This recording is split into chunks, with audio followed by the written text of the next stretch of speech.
The Mossad's reputation is celebrated, but even legends make mistakes. And in the 1970s, Mossad made a big one. Israeli foreign intelligence turned down a request to assassinate a rising Iranian extremist, thinking his own people would take care of him. But they didn't. And his regime has been terrorizing the region ever since.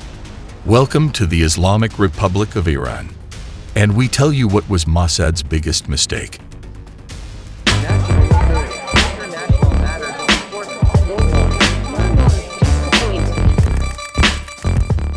In a shocking revelation in 2015, it was revealed that former Iranian Prime Minister Shapor Bakhtiar, the last prime minister before the Islamic Revolution, asked Mossad agents in Tehran to assassinate the leader of the revolution, Ayatollah Khamenei.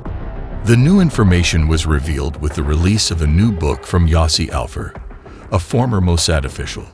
He said in his book that long-serving officer of the Mossad, Eliezer Safrir, received the request from Bakhtiar in January 1979 to kill Khomeini, who was living in Paris at the time after being deported from Iraq. Iraq offered to hand Khomeini to the Shah in Iran to be executed, but the leader refused and Khomeini found asylum in France. Israel maintained a top-secret relationship with the Shahs of Iran and carried out deals that included extensive sales of arms produced in Israeli factories. Additionally, the two countries created an intimate relationship in the field of intelligence. The Shah of Iran was more interested in maintaining his power than building a democracy. He controlled the press, placed citizens on surveillance, and jailed and tortured dissidents. Iran's secret police, the Savak, was among the most fearsome in the Middle East. That's partially because many Iranians refused to recognize the Shah's authority.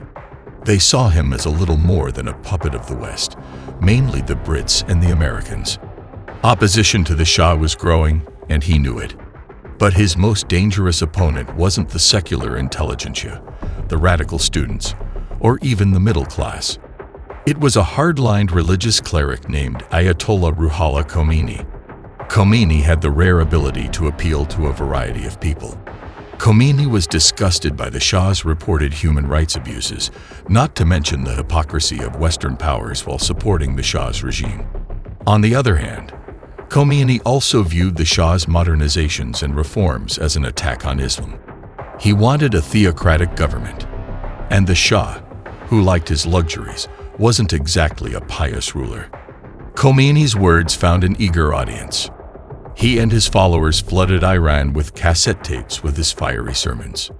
Soon they came together to form an angry movement. Shah then fled Iran, leaving a temporary prime minister to rule instead, Shapor Bakhtiar. Within a day, Bakhtiar turned to the Mossad with a request. Get rid of Khomeini, please.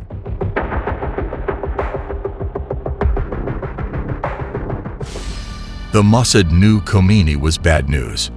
Khomeini accused the Shah of being that Jewish spy, that American snake whose head must be crushed with a stone. So Israel considered the request. On the one hand, the guy was clearly bad news for Israel. But on the other, he was also a political leader. Khomeini had made some serious threats, but he hadn't actually committed any acts of terrorism. He may have been popular, but there was no way the Iranian military would let him take power. So the Mossad decided not to get involved. Like every other Western intelligence agency, they had underestimated Khomeini. Less than a month after the Shah's escape, the fiery cleric took over the government.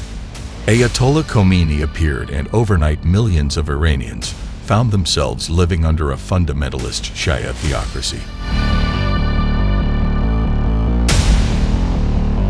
Khomeini's goons didn't just target ordinary Iranians. Less than a year after the Ayatollah's rise to power, a group of radical young students stormed the American embassy, inspired by his anti-American rhetoric. They kidnapped more than 50 Americans, holding them for over a year. Iran's reign of terror had begun.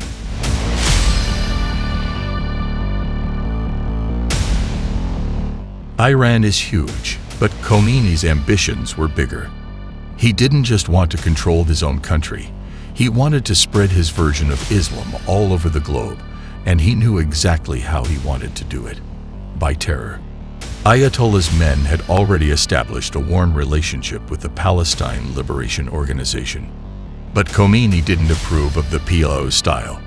He wanted to build a militia that was more in line with his own Islamist principles, and he knew just where to go.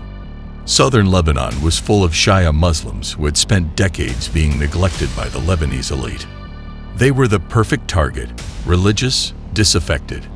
The Ayatollah's men built a well-trained, heavily armed guerrilla force made up of Lebanese Shias who are loyal to Iran. The militia had a grandiose name to match Khomeini's grandiose ambitions: the Party of God. In Arabic, Hezbollah. What Hezbollah brought next was history.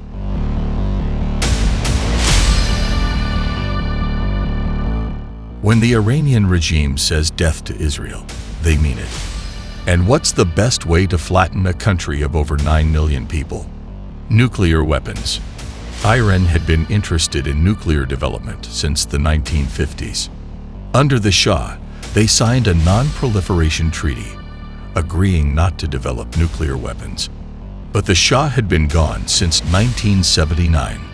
The Iranian fundamentalists in charge today have no interest in non-proliferation, and there's no doubt that the regime cannot be trusted with nukes. Though no one will publicly take credit for sabotaging Iran's nuclear program, plenty of countries have a vested interest in delaying the country's ability to build the bomb.